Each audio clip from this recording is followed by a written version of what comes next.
Welcome to Behind the Line, where we pull back the curtain on the challenges facing first responders and frontline workers. The work you do is unique, and so are the stresses that go with it. Join me as we tackle key issues to reduce risks for burnout, and as we work to support you in doing the job you love without sacrificing being the kind of person you want to be. Hey there, and welcome back to Behind the Line. I'm your host, Lindsay Foss. If you're new to Behind the Line, what you should know about me is that I'm a clinical counselor specializing in trauma therapy.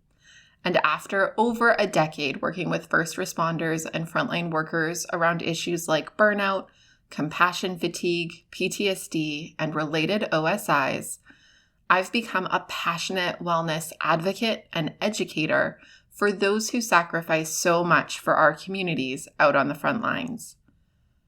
Behind the Line is a place for us to talk about the real life, behind the scenes challenges facing you on the front lines. I created this podcast with the hope of bringing easy access to skills for wellness, allowing you to find greater sustainability both on the job and off. Friends, we have been talking about alignment for the last few weeks. The way we intentionally align ourselves with the kind of people we want to be. We've been talking about how to be the authors of our own stories, rather than bystanders while life writes our story for us. We've talked about how to be a scientist and use curiosity, experimentation, and learning to craft alignment and tweak it to serve us and our goals for our own lives. Today, we're wrapping up our series on reclaiming self and focusing on the one other key piece in creating a life we feel the authors of. If you think about authors, and scientists for that matter, they have a couple of things that we need to have too. An author has a team, an editor, a publisher, a guild, people to bounce ideas off of and workshop things with. They consult to ensure that their story is grounded and believable. They have others read their work to get feedback. They are not an island. While some writers can be reclusive, in the midst of it, they are checked by others who support their vision and share their goals to ensure that the end product is a reflection of what they intended it to be. A scientist has a team too. An ethics board who approves experiments, an academic body who guides the process, a funding organization, research assistants, academic mentors. Again, checkpoints, people who are invested in the project, who want to see it do well and support keeping it on track. People who ask hard questions when things seem to be going off the rails or aren't aligning with the plan. They are people to be accountable to keep the project honest and in integrity. Most of the time anyway. So the part one takeaway is that we need a team. We need people in our corner who get our plan and intentions and support us in making them come alive. We need people we can be honest and vulnerable with, who are willing to walk with us and check us and hold us accountable to who we say we're going to be. The other thing that authors have is a plan. Before they put pen to paper or keyboard to blank Word document, they create a plan, an outline. They identify the key characters, who they are and what their deal is. They outline the basic plot points and some of the anticipated twists and turns. They imagine and envision some of the substantial details and note them. Outlining all of these pieces helps a complex work of fiction to be broken down, and it acts as something for the author to anchor to. So when things get a bit off course, they can come back to the outline and rehash things. It acts as a tether to keep them honest to the vision for the project. Similarly, a scientist has to have a plan before they can start running experiments. They have to have a breakdown of what they're curious about, what they think will happen, and how they plan to go about finding out the answer. They have to have a rationale for why they're doing what they're doing and convey how their action steps will serve to advance what we know about a subject. In both cases, these plans are what authors and scientists share with those in their circle. They disseminate the plan to the people in their respective spheres of influence, and by knowing the plan, the people in their lives can better support the integrity of the work. They can see when things are going off the tracks and are equipped to call it out and name problems before they become so catastrophic that they undermine the quality of the end product or lose a ton of time, money, and energy for those invested in it. So today I want you to think about who your people are. Who are the people who you can be honest and vulnerable with? Who can you communicate your plan to? Who can help you stay accountable in crafting the person you choose to be? And connected to these questions, I also want you to think about your plan. What would it look like to be the person you want to be? What would that person look like? How would they feel? What kinds of things would they do? What would be notable about them? And what needs to happen to move you from where you are right now in the direction of that vision of yourself? I am so thankful to have a few amazing people who are in this role in my life. I actually just had the chance to have lunch with one of them recently. And what I love about this person is we can dive into the big and hard stuff without a lot of time spent on catch up. She knows where I'm at and what I'm struggling with, and there is no mincing words. I shared at our lunch about my plans to spend time sitting with the word alignment while I go on a work retreat, where I run away from home for 4 days by myself to spend time by a lake where I reflect, make plans, solve problems, and get a ton of work done that otherwise falls to the never-ending back burner. I shared that I've been working at this and thinking about it a lot lately, and that I'm looking forward to some dedicated time to sit with questions around where I am at in some various projects and commitments I have at work to get clear on why and how these aren't fitting me quite right, and then problem solving some options so I don't continue to carry them like an albatross around my neck. What I love about this person is that she doesn't just listen and let it lie. She asks some really good questions and keeps me honest. And I know that there will be follow-up. She asked me what I imagine being more in alignment might look like. What would I get back from it? How would I know I attained it? It was helpful to be reminded to ponder these pieces. And truly, the answers are things like restoring energy for things I am more aligned to.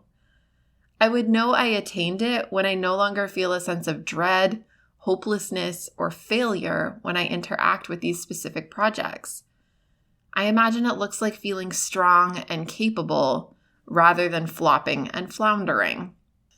I shared some initial thoughts on how I imagine I might get from where I am to my vision of alignment, and some specific steps I've taken to investigate these further to assess which will be the best course of action for me. She called me out on a couple of them and shared her own feedback about where she thinks I'm overthinking things or doing too much to make life too easy for others. I so value having someone tell me that what is totally reasonable in my head is perhaps not as reasonable as I think it is, especially when it could save me time and energy I never needed to spend in the first place. We brainstormed through what a middle ground might look like, and I get to take these ideas into my retreat time to help flesh out my own decision-making process. The support piece is really important. It's helpful to get feedback from others who see us and can tell us what they see. Because we can get so caught up in things that it can be hard to see the forest for the trees. We get too close to our own process and can get lost in it. We get so close it becomes blurry and difficult to navigate. Having people who are outside of our own heads but get what we're going for can be a really meaningful piece in stepping back and getting some perspective.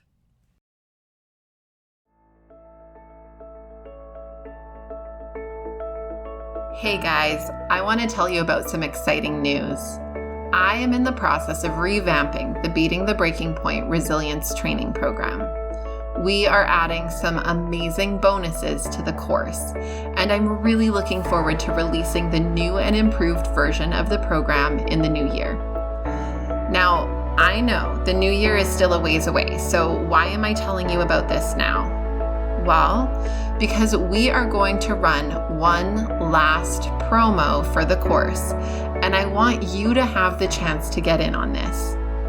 From October 18th to 27th, you can get the current Beating the Breaking Point Resilience Training Program and Survival Guide for $100 off the regular price.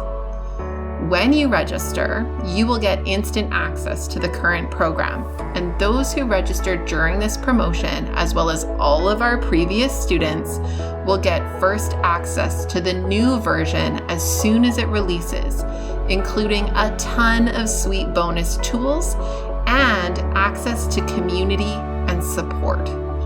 Because of the value we're adding to this program, we won't be offering any future reduced rate promotions. So this is it.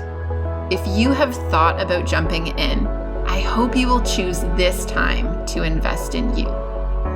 Links for more information and the link to register will be in the show notes. Now, back to the episode.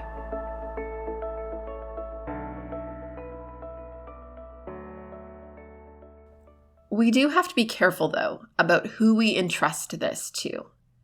We need to be aware of people's skill sets and be able to identify those who can serve in this role well and meaningfully versus those whose perspective will take us off track even further.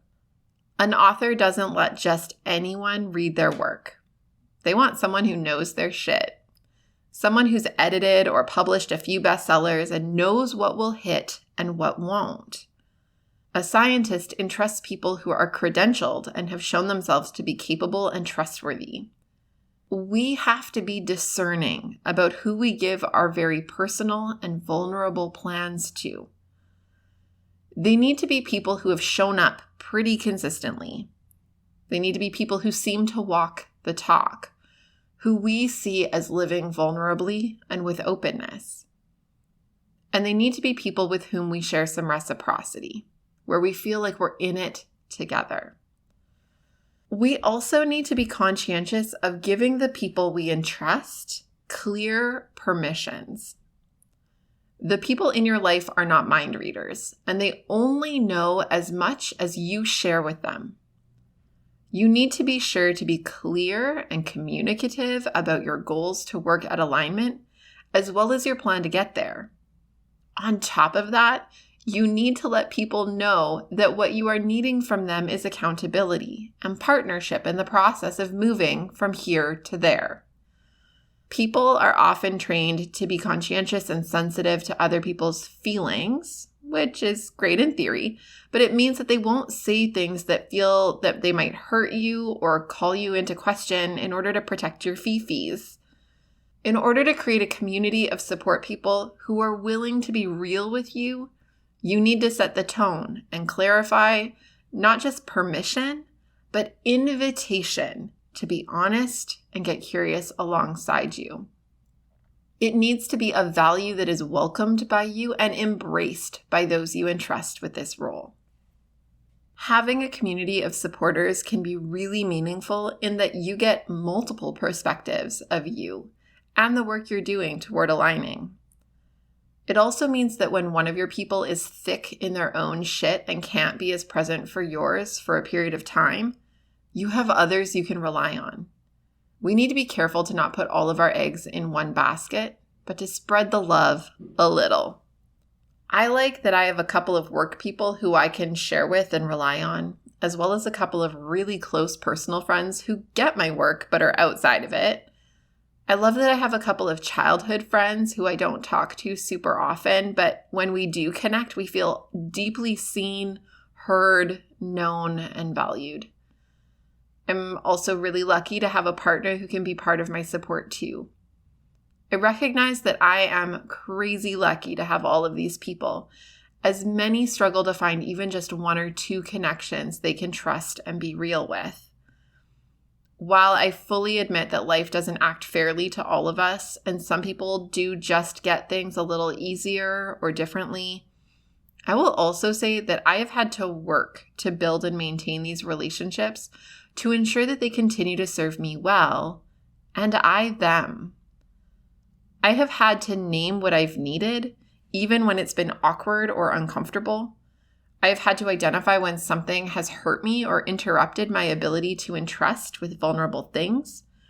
I've had to be conscientious of noticing what works for me with each of these people, where their individual skill sets lie, and look at ways to coordinate what I bring to the person who best holds it. I've had to be mindful that others are going through their own stuff too, and to contain my stuff when it's my turn to serve them in their time of need. I've had to learn to take up space and how to contain taking up too much space. I've had to be open to hard feedback about when I've overstepped or understepped or failed to step. I've had to work at being in alignment with the kind of friend and support person I want to be. And these people have guided that process too. There's reciprocity and synergy in it, but only if we are all prepared to be real and do the work. I don't think my people are unicorns. I don't think that they're mythical creatures I have somehow happened to magically find. I think that there are a lot of amazing people out there. And when we come honestly, openly, and curiously to others, I think we can be surprised that many of them want to meet us there because they are craving realness too. In our time of social media fake lives, we are all looking for honesty. We are all desperately craving real. It won't always be pretty or easy, but it has more worth than I can put into words. My encouragement to you is to take some time to step back and consider your plan. Look at your outline. What is the story you want to tell about yourself? How would you like your story to be remembered? What do you hope you would be known for? And how do you take steps toward being more in alignment with that kind of person? Then, take some time to get curious about who you might need to help you get there. What kinds of accountability would you need? Who do you know who has skills that would be helpful towards your efforts? What would you need to communicate to them for them to support you well? And what permissions might they need to be effective? I will list all of these questions in the show notes. So if you're driving or out for a jog while listening to this, you can circle back and walk through this process when you have some time to sit with it. Sir Isaac Newton said, "If I have seen further, it is by standing on the shoulders of giants." He was referencing that his ideas did not emerge from a vacuum. He was not in isolation pondering the way of the world. He piggybacked on others. His ideas were shaped by those who came before. He was influenced by those around him. He could do more, think differently, consider exponentially greater because he was within a community of thinkers. He had blueprints for shaping a plan written by many who had come before and drafted it. He was able to go further alongside others who informed and challenged him. We are no different. We are the scientists and authors of our own lives, but we need to allow ourselves to be shaped and informed. We need to have our own giants who help to hold us up and move us even further ahead. While I would never presume myself into the role of giant, I do want to invite you to consider including me in my work as you write your story by considering registering for the Beating the Breaking Point Resilience Training Program. Those who register now will get instant access to the core course, along with access to brand new bonuses we have planned to release in the new year. Among the awesome bonuses we're working on, those who register now will get access to monthly group Q&A integration calls with me, where we ensure that what you're learning goes beyond head knowledge and really gets applied to your life. We will also be opening up a private community to connect and support, along with some other bonus tools to support your mental health and general wellness within frontline work. Did you hear it? Support, community, maybe a great place to start. The course includes 7 video lessons that walk you through a step-by-step guide to resilience. And the companion survival guide helps you personalize the skills so you walk away with a deep understanding of what serves you as you serve others, and a clear action plan that is tailored to you. This course is always available, but now until October 27th, you can register for $100 off, and you can find the link in the show notes.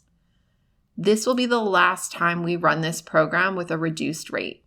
So if you've been thinking about it and holding off, this is the time to choose to invest in you. I really hope you will let me join you on your journey. As we wrap up today, I want to remind you to please reach out and connect if you have any questions or feedback. You know I love hearing from you and shaping this podcast to echo your needs and interests. I love hearing about what you're working on and how you're using what we talk about on the show. You can find me on Facebook and Instagram at Lindsay A. Foss, where you can follow me or tag me, or you can email me at support@thrive-life.ca. To those who love this podcast and share about it with those you know, I want to say a huge thank you. I so value you helping us to make a difference for other frontline helpers who risk so much to serve our communities. Know that we can be found online on our website, on most major podcast platforms, as well as on YouTube. We make all of our resources available to you because the work you do matters. But more than that, you matter. And we want to make sure that you have what you need to keep up the good work at work, as well as in your very real and meaningful life outside of the work. So use it and share it. And until next time, stay safe.